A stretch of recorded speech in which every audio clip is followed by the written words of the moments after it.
Hello everybody and welcome to my 38th VBA 2010 tutorial. And this tutorial is going to show you how to use the activate and deactivate worksheet events.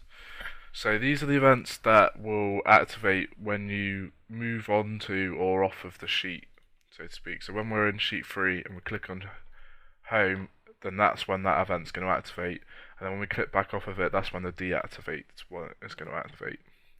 So let's just put them both in here. So again, just click on our worksheet and then activate, and then let's also put in deactivate as well, and get rid of the selection change.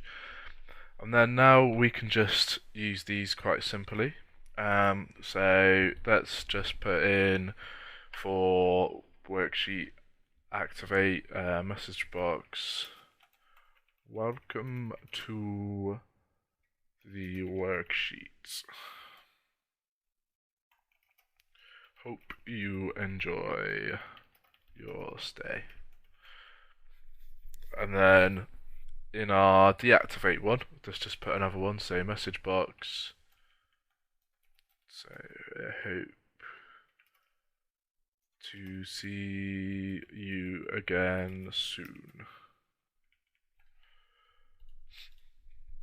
Alright then, so let's just go onto this. So let's just go into our thing. So let's try and go away, and it's going to says, hope to see you again soon, and then it's going to go into the other sheet. When we go back into it, it says, welcome to the worksheet, hope you enjoy your stay.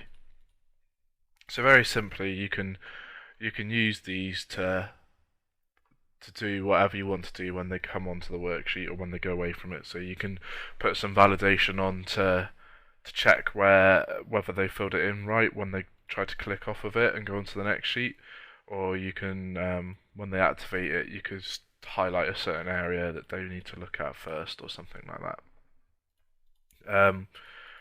If say you want to just keep them on the same sheet, then what you can do on the worksheet deactivate, just put this workbook.sheet home dot activate, and then whenever we try and move away, it's going to come back and it's welcoming us back to the worksheet because the activation one is kicking in. So if you wanted to get rid of the activation one, just remember that code we used before in the worksheet or change, so application dot enable events equals false. So just remember that you can use that one if you want to, so that whenever we click on it, it switches back, but it doesn't then do the activation one.